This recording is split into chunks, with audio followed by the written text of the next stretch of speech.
champions, welcome once again to our studios for the live broadcast of the Arise Congress 2.0 happening live at the BICC Baptist International Convention Center, Lufuape, Lagos Ibadan Expressway. My name is Ladi Jalabi and I'm your host for this session of the program.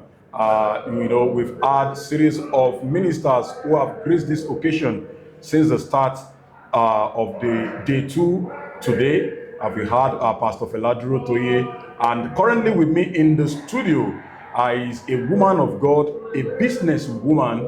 A lot of people don't know that side of her, that she is also an architect.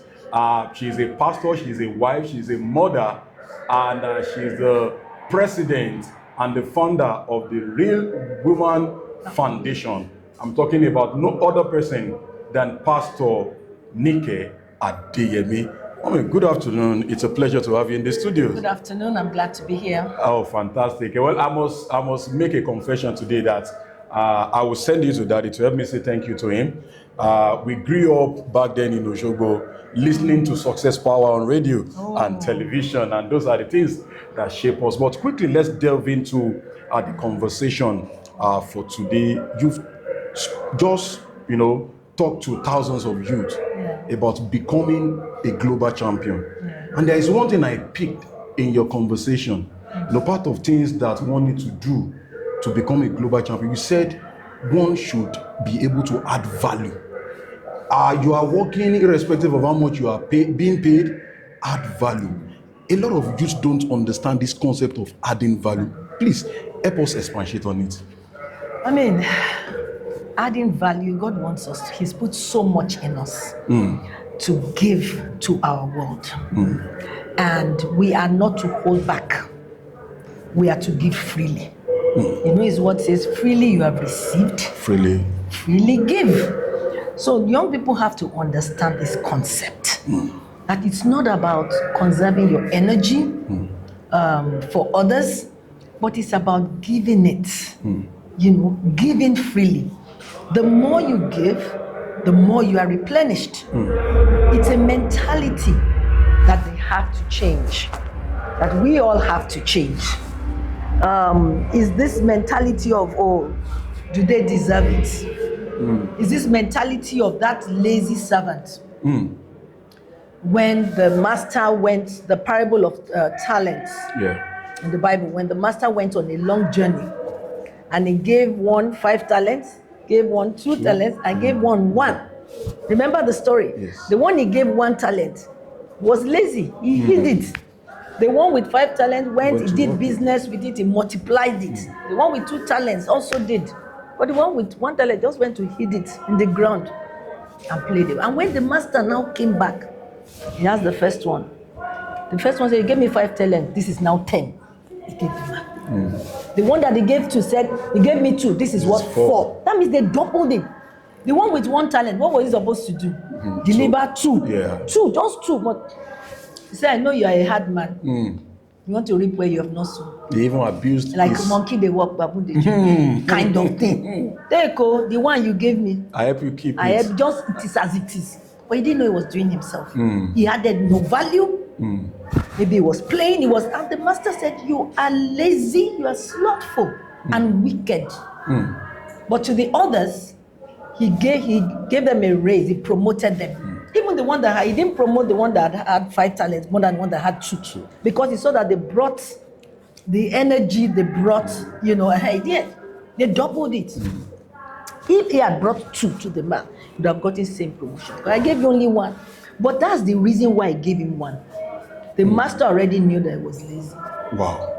So thank God he didn't give him 5, because the 5 will have remained in 5. Let's change that attitude. Young people, even adults too. Sometimes even in the country we are, we feel like they're not doing much for us. Well, depends. You think they're not doing much for you, so why should I? Wow. But I always say, God is the HR. Original HR. Seeing all of us in 5D. The one that man does not see, he sees. God sees, and is the rewarder. Wow. And one day, as you keep adding value, it may not be in the place where you've added value, you'll be rewarded. It could be somewhere else. Wow. But if we have a genuine relationship with God, we will know there's an unseen eye that is watching us. So make adding value, and when we begin to add value like that, you may feel uncomfortable, you may feel I'm giving too much, but after a while it becomes second nature to empower others. Adding value. You've just heard from Pastor Nike Adeyemi, and when somebody like this speaks about adding value, I must tell you, she also has a foundation that cares for the less privileged, so she understands the concept of adding value. And let me take you a bit further more before I ask my final question, so that I can allow you rest. Ma, you've talked about becoming global champion. There is this saying, they say, this person is a local champion. This person, maybe somebody is good at what he does in the locality. I want to ask in two areas. First, what is the difference between the two? Then, that somebody has not become a global champion, does that mean, or the word local champion, is it a derogatory word? Nope. It's not a derogatory word. Of course, we spoke into the topic that we were given. Yeah. So, but the word local champion is not derogatory. We have, the way we say it in this part of the world, we've made it seem derogatory. It is local champion. Champion is still champion. It just means you are champion in your locality. And then some others have spread their own championship, or their work has gone beyond the shores of their local area. And I don't think that it's only those who are global champions that will get any reward in the sight of God. It may just be like, look, what we gave you, you used it faithfully. So if you are giving one talent and you multiply it, it's okay. You may not go beyond, but you still did what you had. But if you are giving 5 talents, you may be global, because talent then was the money, currency in that Bible day. But we can use it in terms of giftings. So if you have only one, use it. If you have 2, if you have 3, I believe many of us have more than one talent and gift. We may know only one, but as we begin to use that one, you may discover you have another one. So those who have 5 talents, 5 gifts, you don't know whether it's your 5th gift that someone will notice in Asia or wherever, especially with the internet age. I think we can all be global champions with the internet age, because you can be locally impactful and also be seen and noticed from another part of the world.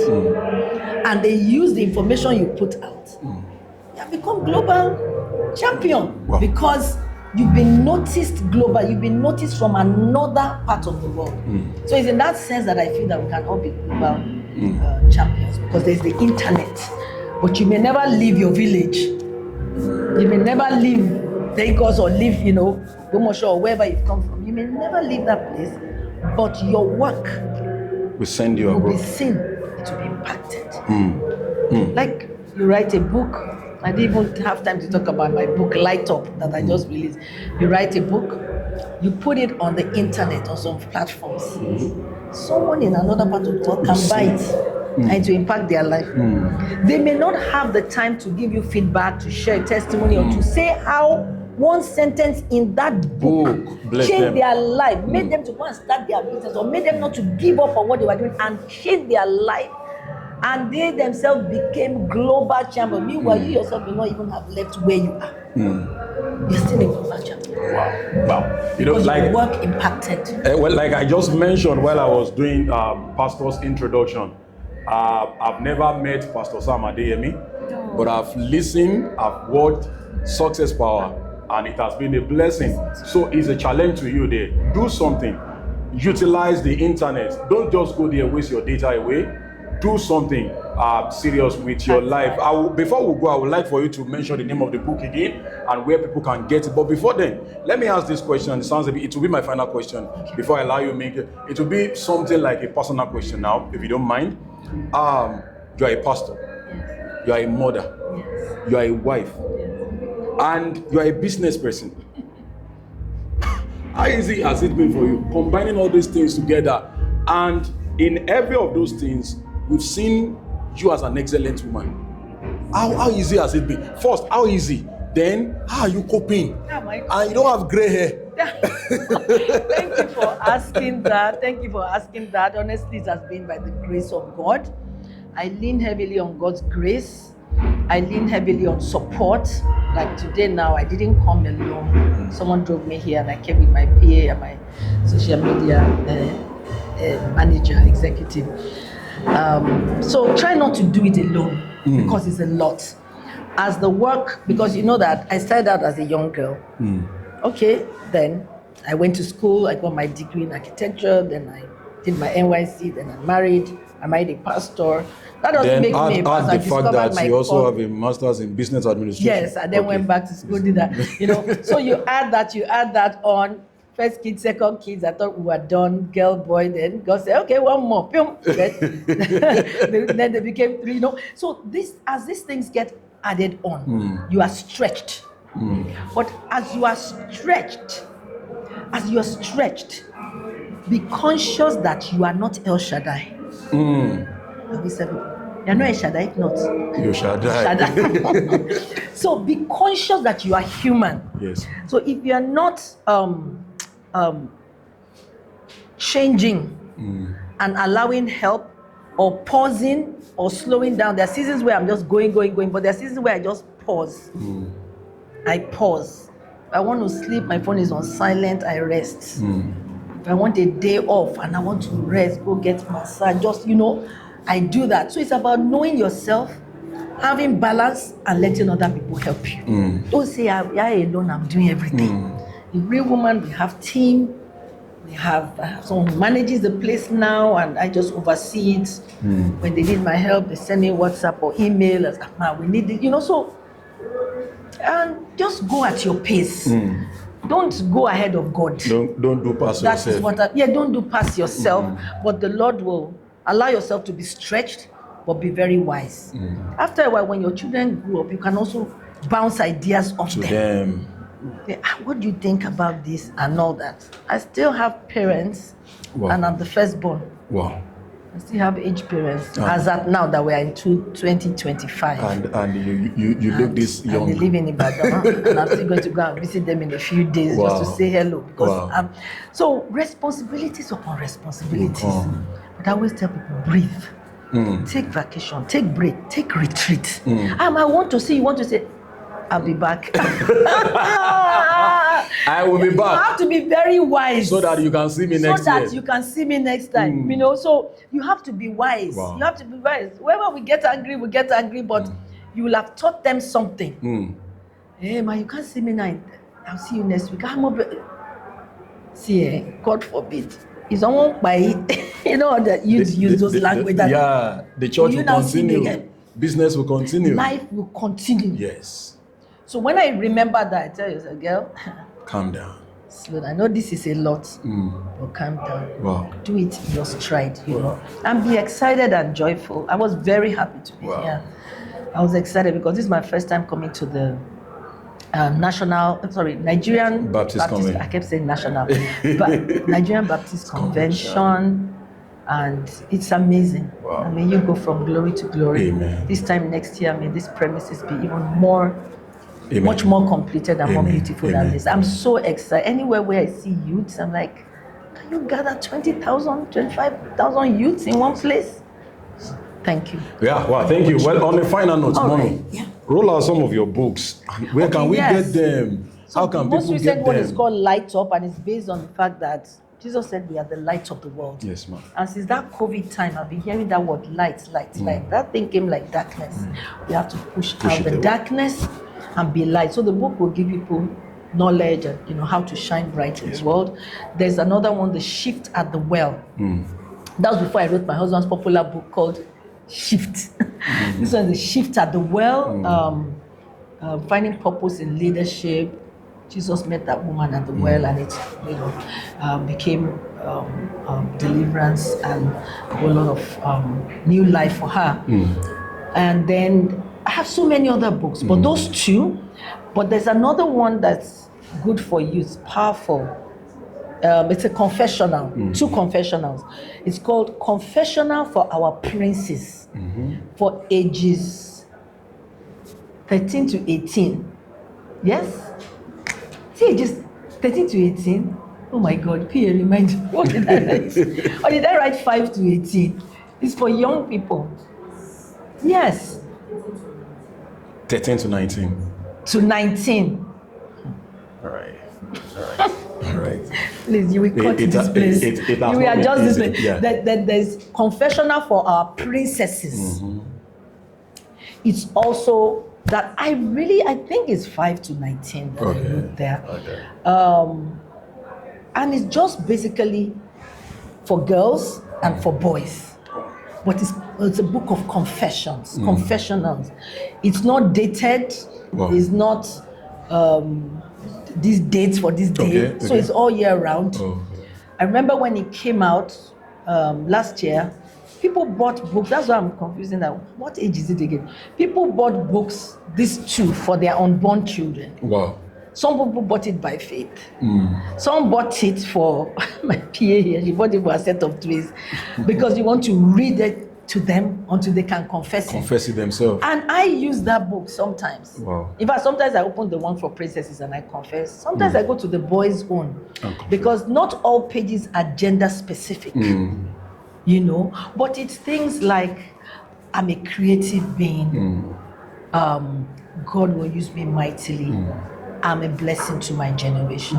I score high grades in school. My mentor, just basic confessions that are from the Word of God, but very simple. I have that as well. So they are all on Amazon.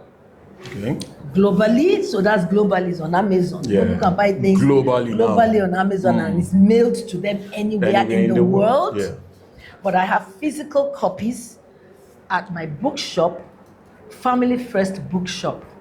Family First Bookshop has an Instagram handle as well. Okay. But Family First Bookshop is located right at the entrance of Daystar Christian Center, Oregon, Lagos, Nigeria. When you come in through the gates, by the right side, you just see Family First Bookshop. The books are there, my husband's books are there, all my other books are also there, and books by other authors as well. Wow. Well, it's been a very good time in the studios with Pastor Nike Adeyemi. Well, she has dealt with a couple of things she was unable to mention even on the pulpit. And I hope somebody out there is getting something from this place. Add value. She even used the illustration from the Bible. Add value. Whatever talent God has given to you, add value to it. Use it. Make sure you make impact with it.